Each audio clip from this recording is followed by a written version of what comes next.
इस वीडियो में मैं डिस्कस करने वाला हूं hydrolysis of try halides NCl3, PCl3, ASCl3, SbCl3, BiCl3। ये 5 हैलाइड्स लेकर हम इसका हाइड्रोलिसिस करेंगे। तो इसमें हम देखते हैं कि एक हाइड्राइड में बेस बनता है, 2 में जो है एसिडिक बनता है और लास्ट के 2 जो हैं उसके अलग ही कंपाउंड बनते हैं। तो कंपाउंड्स अलग अलग बन रहे हैं, लेकिन यही यदि हम NF3 और PF3 लें तो हाइड्रोलिसिस होता ही नहीं है। तो हाइड्रोलिसिस के लिए क्या जरूरी है? हाइड्रोलिसिस के लिए जरूरी है कि इसके पहले की हाइड्रोलिसिस हो, जब वाटर अटैक करे उस मॉलिक्यूल पे, तो वाटर का एक लोन पेयर जो है वो मॉलिक्यूल जो है उसको एक्सेप्ट कर ले। यदि वो एक्सेप्ट कर लेता है तो फिर हाइड्रोलिसिस का प्रोडक्ट बनता है। जब हम NF3 और PF3 लेंगे तो इनका हाइड्रोलिसिस क्यों नहीं होता है वो देखिए। Nitrogen no d orbital, fluorine no d orbital, तो फिर इलेक्ट्रॉन पेयर लेगा कौन? तो NF3 का हाइड्रोलिसिस नहीं होने का कारण है कि ना तो नाइट्रोजन में डी ऑर्बिटल है और ना ही फ्लोरीन में है। जब हम आते हैं NF3 पे, अब NF3 ये हो गया इन रिएक्टिव विद द वाटर। अब आते हैं PF3। जब हम PF3 लेते हैं तो फास्फोरस के पास तो डी ऑर्बिटल है, चलिए फ्लोरीन के पास नहीं, लेकिन फास्फोरस पे तो है, लेकिन फिर भी यहां जो है कोई वाटर के साथ रिएक्शन नहीं होता है, नो हाइड्रोलिसिस। उसका कारण है कि जो फास्फोरस और फ्लोरीन के बीच का जो बॉन्ड है वो स्ट्रांगर है देन P एंड O का, क्योंकि जब हाइड्रोलिसिस होगा तो वहां पे तो O आ जाएगा। तो यहां इस केस में हम क्या देखते हैं कि PF, ये जो P और F के बीच का जो बॉन्ड है that is more stronger then PO bond. तो इसलिए न तो NF3 का हाइड्रोलिसिस होगा और ना ही PF3 का होगा। तो जिनका हाइड्रोलिसिस होगा उसमें क्या प्रोडक्ट होगा वो हम देखते हैं। देखिए NCl3 इसका जो लोन पेयर है वो दे सकता है, तो ये हो गया लीविस बेस, इसलिए NCl3 के केस में एक बेस प्रोड्यूस होगा। और जब हम फास्फोरस आर्सेनिक लेते हैं उनमें वैकेंट डी ऑर्बिटल है, वो इलेक्ट्रॉन पेयर ले सकते हैं, वहां पे एसिड प्रोड्यूस होगा। तो चलिए अभी यहां पे पहला पॉइंट हमारा था कि NF3 और PF3 बनाते नहीं है हाइड्रोलिसिस प्रोडक्ट, तो यहां पे पहला आ गया NF3 and PF3 are not hydrolysed. अभी बताइए क्यों हाइड्रोलाइज्ड नहीं? तो जैसा मैंने अभी बताया, has no d orbital. Hydrolysis के लिए डी ऑर्बिटल चाहिए ताकि वाटर जो है अपना इलेक्ट्रॉन पेयर दे सके। फिर फास्फोरस केस में क्या हो रहा है कि P-F bond is stronger than P-O bond. अब ये P और F बॉन्ड को ब्रेक करना मुश्किल है, तो वहां पे इलेक्ट्रॉन पेयर आकर P एंड O अटैच हो जाए, ये पॉसिबल नहीं है। Nitrogen has no d orbital, तो फ्लोरीन के पास भी नहीं है, तो fluorine has no d orbital. अब ये देखिए नाइट्रोजन और फ्लोरीन में दोनों में डी ऑर्बिटल नहीं है। फास्फोरस एंड फ्लोरीन में, चलिए फ्लोरीन के पास नहीं है, लेकिन फास्फोरस जो है वो जो है स्ट्रॉन्गर बॉन्ड बना रहा है PO के तुलना में, इसलिए इसका भी हाइड्रोलिसिस नहीं होगा। अब हम लोग देखते हैं कि इनका जो हाइड्रोलिसिस होगा वहां पे क्या प्रोडक्ट होगा। तो NCl3 has a lone pair of electron and it is Lewis base, ये लीविस बेस है। अब ये जो फास्फोरस और आर्सेनिक के जो ट्राइक्लोराइड्स हैं वो जो हैं लीविस एसिड जैसा भी बिहेव करते हैं। क्यों? उनके पास वैकेंट डी ऑर्बिटल है। तो यहां पे PCl3 and ASCl3 have vacant d orbitals and act as Lewis acids। ये Lewis acids क्या है? इलेक्ट्रॉन पेयर जो एक्सेप्ट करे, तो डी ऑर्बिटल दोनों में ही है। तो अब यदि हम प्रोडक्ट देखें तो अमोनिया, ये NaCl बनता है अमोनिया, और अमोनिया है बेस। यहां पे दोनों के केस में एक एसिड बनेगा। तो पहले हम देखते हैं NCl3 प्लस H2O, और यहां से हमें मिलता है NH3 plus HOCl। NCl3 plus H2O। अब ये देखिए आप, हाइड्रोजन तो 3 और 1 4 है, ऑक्सीजन तो एक ही है, तो 3 क्लोरीन की वजह से हम यहाँ पे 3 लिख देंगे, ये बैलेंस्ड हो गया। अब इसका क्या मैकेनिज्म है, किस तरह से ये प्रोडक्ट बना, वो देखते हैं। अब NCl3 के हाइड्रोलिसिस में किस तरह से बॉन्ड ब्रेक होते हैं और नए बॉन्ड बनते हैं, वो हम लोग देखते हैं।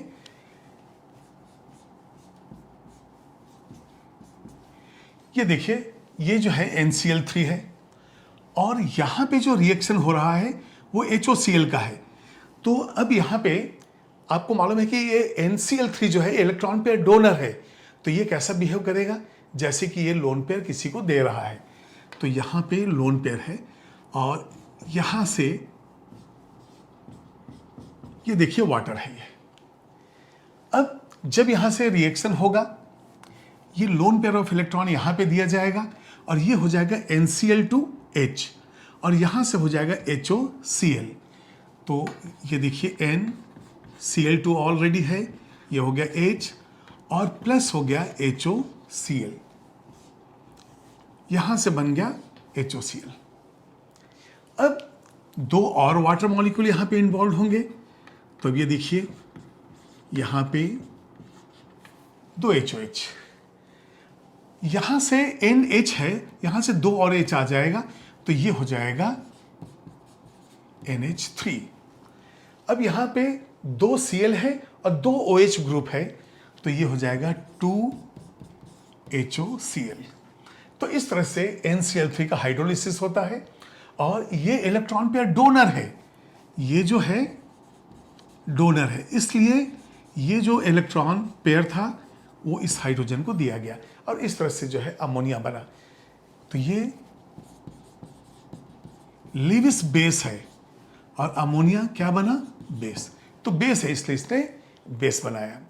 अब हम यहां पे लेंगे PCl3, और जैसे मैंने आपको बताया कि वेकेंट ऑर्बिटल जो फास्फोरस और आर्सेनिक का है, वो इलेक्ट्रॉन पेयर ले सकता है, और ये लिविस एसिड जैसा काम करेगा, एक्सेप्टर लिविस एसिड। तो यहां पे हम लेंगे पहले PCl3, और यहां वेकेंट d ऑर्बिटल लेने वाला है इलेक्ट्रॉन। तो इसके साथ अब हम किसको, जैसे यहां पे हमने ये वाटर लिया था, उसी तरह से हम लेंगे यहां पे, तो ये हो जाएगा HOH। अब ये देखिए, यहां से ये HCl बनेगा, और ये हो गया PCl2 एंड OH।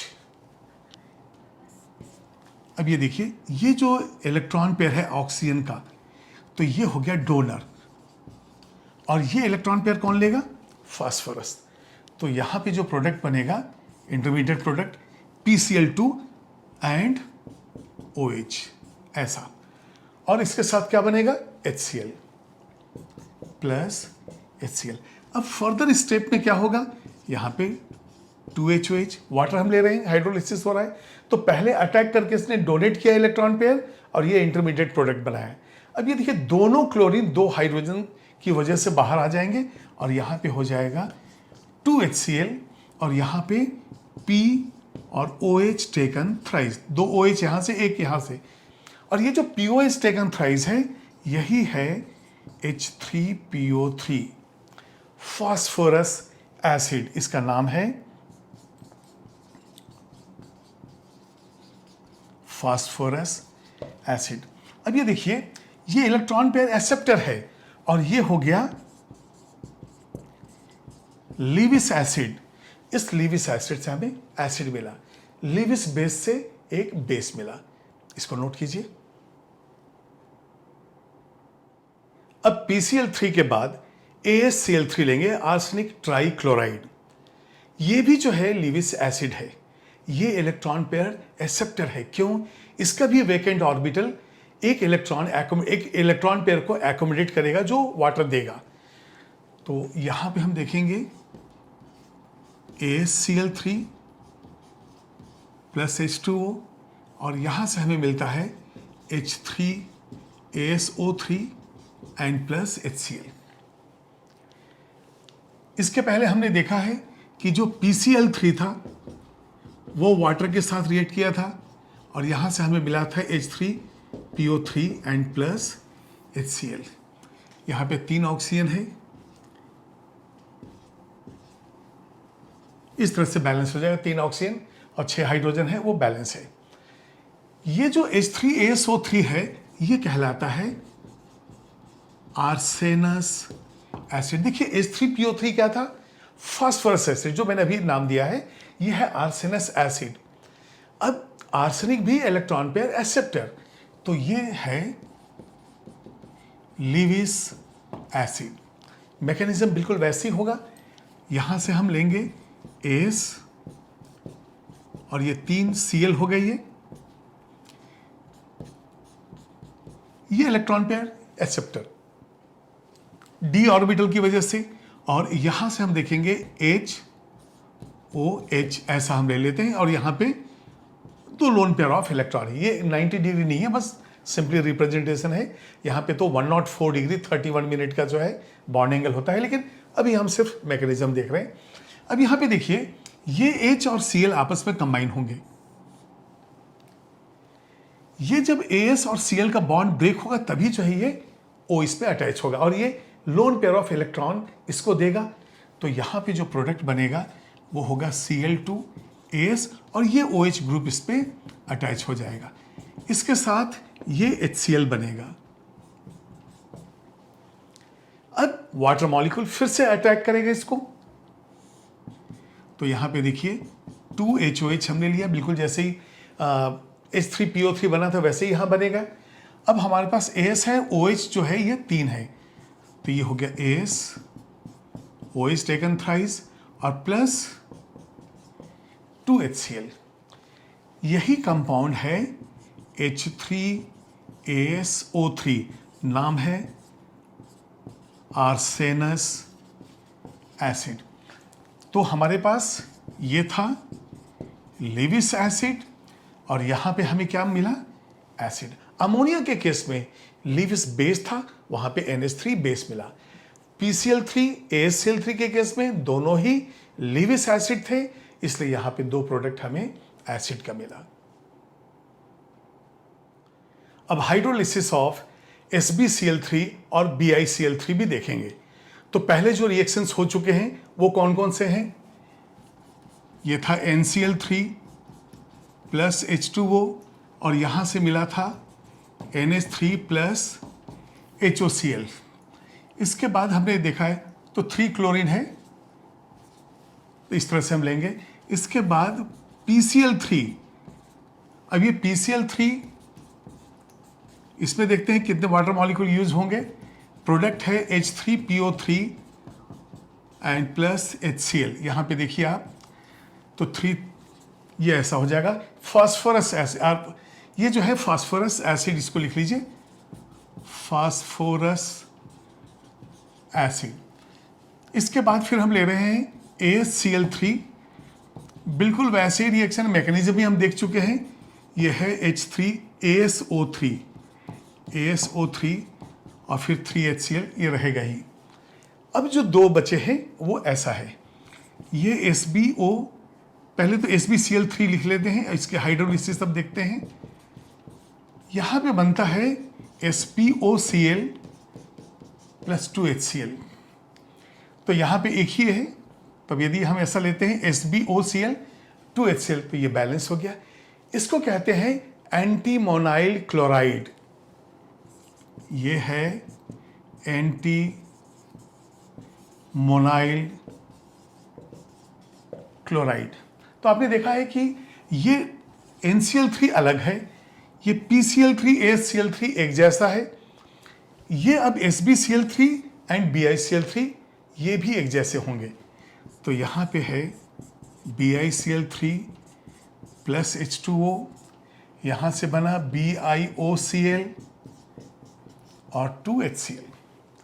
ये जो BiOCl है ये बिस्मिथाइल क्लोराइड हो गया और इसका एक नाम है पर्ल व्हाइट। कई एग्जाम में पूछा गया है कि पर्ल व्हाइट का फॉर्मूला क्या है। तो यहां पे ये हो गया बिस्मिथाइल क्लोराइड और इसी का नाम है पर्ल व्हाइट। ये पर्ल के कलर का है इसलिए इसका नाम हो गया पर्ल व्हाइट। अब जब पर्ल व्हाइट आ गया तो एक और नाम है पर्ल ऐश। अब ये देखेंगे ये क्या है, क्योंकि कई बार पर्ल वर्ड आने से हम कंफ्यूज हो जाते हैं। तो यहां पे ये होता है K2CO3, पर्ल ऐश K2CO3, पर्ल व्हाइट BiOCl। अब ये जो BiOCl बना इसका मैकेनिज्म बिल्कुल हटके है। यहां पे इंटरमीडिएट प्रोडक्ट क्या है, किस तरह से हाइड्रोलिसिस होता है, ये सारा का सारा एक्सप्लेनेशन मैं नेक्स्ट वीडियो में दे रहा हूं। तो आप इसको पहले नोट कीजिए। ये हाइड्रोलिसिस प्रोडक्ट हो गए, अमोनिया बेसिक, दोनों एसिडिक, और ये दो अलग तरह से प्रोडक्ट बने हमें।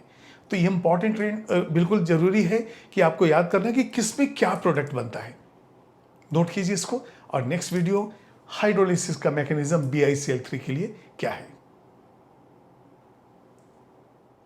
अब देखिए ये जो 3 हैलाइड्स है हमारे पास, NCl3, NBr3 और Ni3, ये तीनों के तीनों जो है काफ़ी अनस्टेबल हैं। लेकिन इसमें सबसे ज़्यादा जो अनस्टेबल है वो है NCl3, और ये इतना अनस्टेबल है कि ये एक्सप्लोड हो जाता है।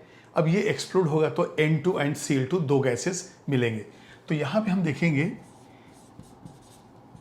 NCl3 से जब डिकम्पोजिशन होता है तो N2 प्लस 3Cl2 बनता है। तो ये जो है NCl3 एक्सप्लोसिव है। क्यों? ये दोनों ही गैसियस प्रोडक्ट मिले N2 एंड Cl2। इसके बाद देखिए NBr3 and Ni3 are known as their unstable ammoniate. अब NBr3 और Ni3 जब अमोनिया सॉल्यूशन के साथ हो, अमोनिया मॉलिक्यूल के साथ हो, तो हम उसको कहते हैं अमोनिएटेड। कैसे अमोनिएटेड बनता है वो भी मैं आपको एक्सप्लेन करता हूं। अब ये जो अमोनिएटेड Ni3 हुआ ये अनस्टेबल होता है। कब? जब ये ड्राई स्टेट में है। तो इसका पॉइंट ये है कि अनस्टेबल तो है। NBr3 and Ni3 are known as their unstable ammoniates. और यदि मान लिए अमोनिएट्स हैं लेकिन वो सॉल्यूशन के अंदर हैं तो कुछ हद तक तो स्टेबल है, लेकिन जैसे ड्राई होता है बिल्कुल वो जो है एक्सप्लोसिव हो जाता है। अब ये पॉइंट को समझने के लिए आप वो इक्वेशन देखिए। यदि हम आयोडीन को लें, आयोडीन क्रिस्टल्स, और उसको हम डिसॉल्व कर दें लिक्विड अमोनिया के अंदर, तो वहां पे अमोनिया नाइट्रोजन ट्राई आयोडाइड बनता है। यदि मान लीजिए लैब के अंदर किसी वॉच ग्लास में, चलिए एक वॉच ग्लास लेते हैं, इसमें थोड़ा सा अमोनिया लेते हैं और इसमें आयोडीन क्रिस्टल, आयोडीन क्रिस्टल्स कैसे होते हैं, जैसे वो स्लेट पेंसिल स्लेट है ना, उसके टुकड़े ऐसा कर दें तो इसमें जो है वायलेट जैसा कलर जो है वो इसको डिसॉल्व करेंगे। ग्लास रॉड से लेंगे और उसको डिसॉल्व कर देंगे। डिसॉल्व करते एक ब्राउन कलर का, ब्लड रेड कलर जैसा जो है, ब्राउन कलर के जैसा एक डार्क लिक्विड बन जाता है। अब इस वॉच ग्लास को ऐसे ही छोड़ दीजिए और नेक्स्ट डे मॉर्निंग आप आइए और लैब का सिर्फ फैन ऑन कीजिए जो इसके ऊपर है, तो क्रैकिंग साउंड के साथ वो एक्सप्लोड कर जाता है। क्यों? अब तक वो ड्राई हो चुका है। और यदि NH3.Ni3 जो प्रोडक्ट बनेगा, यदि ये मैकेनिकल डिस्टर्बेंस फील करता है, यदि यहाँ पे मैकेनिकल डिस्टर्बेंस हो, ब्लो हम करें या फिर फैन से हम इसको शेक कर दें, तो ये एक्सप्लोड हो जाता है। तो अब यहाँ हम देखेंगे कि ये Ni3, ये जो अमोनिएटेड होगा वो किस तरह से बनेगा और कैसे वो एक्सप्लोड होगा। सबसे पहले देखिए हम एक वॉच ग्लास लेते हैं। इस वॉच ग्लास में अमोनिया हमने ले लिया है, अमोनिया सॉल्यूशन लिया है, और यहाँ पे आप डाल रहे हैं I2 सॉलिड, और ग्लास रॉड से आप इसको मिक्स कर दे रहे हैं। एक ब्राउन कलर का लिक्विड, ब्लड रेड जैसा ही लिक्विड एक बनेगा और नेक्स्ट डे तक ये ड्राई हो जाएगा। और हो सकता है कि एक 20 मिनट 25 मिनट के बाद भी ये ड्राई हो जाए। और जब ड्राई हो जाएगा और जब आप इसको ब्लो करेंगे ये बिल्कुल एक्सप्लोड हो जाएगा। और ये कंपाउंड जो है कई लोगों ने देखा है, कई लोगों ने टच किया है। मुझे पूरा विश्वास है कि आप सबने टच किया होगा। कौन सा है कंपाउंड? आपने देखा है दिवाली के समय जब हम बहुत छोटे थे तो हमें बड़े वाले क्रैकर्स तो नहीं मिलते थे, या तो स्पार्कल मिलता था, या तो फिर हम बड़े फैसिनेट होते थे पिस्टल के लिए। और पिस्टल में देखिए एक रोल होता है, एक पतला सा ऐसा रील जैसा रहेगा, उस रोल के अंदर जो है डॉट डॉट डॉट ऐसे मस्टर्ड के दाने के जैसे जो है रहते हैं। और इसके बाद जब हम पिस्टल को मारते हैं तो पट पट पट पट साउंड आता है। और आपको याद है ना, कई बार हमारे पिस्टल खराब हो जाते थे, तब हम क्या करते थे, अब पिस्टल तो तुरंत आ नहीं सकता, तो फिर हम उस टिकली को या उसको क्या कहें, रोल को नीचे रखते थे पैर से, और उसके बाद हम फोड़ देते, चट चट चट चट, नहीं हुआ तो दीवार पे ही रगड़ के हम फोड़ देते थे। वो कंपाउंड यहाँ पे बन रहा है NH3.Ni3, जो दो पेपर के लेयर्स के बीच में एम्बेडेड है। और जब इसके ऊपर हम स्क्रैच करते हैं या फिर वो फायर करते हैं तो वो कोलिजन से वो एक्सप्लोड हो जाता है। तो अब देखते हैं ये कंपाउंड कौन सा है। ये देखिए NH3 + I2 पहले ये जाएगा और यहाँ से बनेगा NH3.Ni3। अभी देखिए 2 नाइट्रोजन है तो इसको 2 टाइम्स कर दीजिए और इसके साथ आ जाएगा 3HI। अब ये बिल्कुल बैलेंस है, हाइड्रोजन बैलेंस है, आयोडीन भी बैलेंस है। अब इसको नाम दिया गया, ये देखिए अमोनिया नाइट्रोजन ट्राई आयोडाइड। ये है अमोनिया नाइट्रोजन ट्राई आयोडाइड। तो ये एक एडिटिव प्रोडक्ट बन गया। अब ये देखिए जब ये ड्राई हो जाएगा, अभी तो लिक्विड अमोनिया में तो थोड़ा सा लिक्विड जैसा है, अब धीरे धीरे धीरे ये ड्राई होगा। तो ड्राई होने के बाद NH3.Ni3, अब ये देखिए जब ये एक्सप्लोड होगा, जब ये एक्सप्लोड होगा तो यहाँ पे गैसेस प्रोडक्ट्स बनते हैं। गैसेस प्रोडक्ट बनेगा, सबसे पहले तो हम देखते हैं कि NH4I बनता है। और आपको मालूम है कि NH4I, NH4Cl ये सब कैसे हैं, सब्लिमेशन इनका होता है। ये सॉलिड से डायरेक्ट गैस में कन्वर्ट हो जाते हैं विदाउट कमिंग टू लिक्विड। तो एक NH4I आ गया प्लस N2 आ गया और ये I2 आ गया। अब यहाँ पे देखिए 6 to 8, अच्छा यहाँ पे जो है 8 हम ले रहे हैं, 16 है, मैं बैलेंस इसको कर दे रहा हूँ, 24 बैलेंस है, 24 9। ये देखिए अब NH4I जो है इट अंडरगोज सब्लिमेशन, नाइट्रोजन जो है गैस है, आयोडीन सॉलिड है लेकिन इट आल्सो अंडरगोज सब्लिमेशन। इसका मतलब हो गया कि जब ये एक्सप्लोजन होगा तो सारे के सारे ये गैसियस प्रोडक्ट बन गए, वेपर फेज में चले गए, तो अचानक ये एक्सप्लोड होता है। और यही है वो हमारा पिस्टल का रोल या टिकली जो बचपन में हम खेलते थे पिस्टल से। तो ये अमोनिएटेड, जब तक ये लिक्विड केस में है ये स्टेबल था, up to certain extent stable है, लेकिन जैसे ये ड्राई हुआ ये एक्सप्लोड हो जाता है। तो वही पॉइंट है हमारा कि NBr3 and Ni3 are known as they are unstable ammoniate. लेकिन जब हम इसको ड्राई कंडीशन लेते हैं तो थोड़ा सा भी मैकेनिकल डिस्टर्बेंस तो ये प्रोडक्ट की वजह से ये एक्सप्लोड हो जाता है।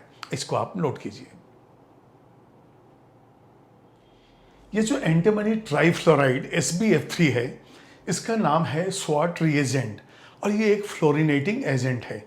फ्लोरिनेटिंग एजेंट का मतलब हमें जहाँ फ्लोराइड प्रोवाइड करना है हम इस SbF3 को यूज कर सकते हैं।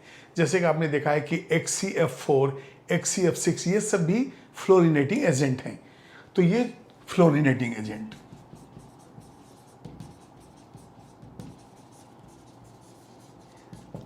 अब यहां देखिए एंटीमनी और बिस्मथ के जो दो कंपाउंड जिनका हाइड्रोलिसिस हमने लिया है, जहां SbOCl और BiOCl बना है, ये दोनों रिएक्शन जो है रिवर्सिबल है। तो उस पॉइंट को भी हमें याद रखना है। जैसे ये देखिए SbCl3 और BiCl3, यहाँ पे हम हाइड्रोलिसिस करते हैं और ये जो प्रोडक्ट है यहाँ पे ये रिवर्सिबल रिएक्शन है, मतलब प्रोडक्ट से हम रिवर्स करके रिएक्टेंट भी हम ले सकते हैं। और यहाँ पे था SbOCl प्लस HCl और ये था BiOCl प्लस HCl, दो हाइड्रोजन है, इसको हम ऐसा बैलेंस कर देंगे। तो एंटीमोनाइल क्लोराइड और ये बिस्मिथाइल क्लोराइड, और ये बिस्मिथाइल क्लोराइड ये था हमारा पर्ल व्हाइट। तो ये रिवर्सिबल रिएक्शन है, दिस टू आर रिवर्सिबल।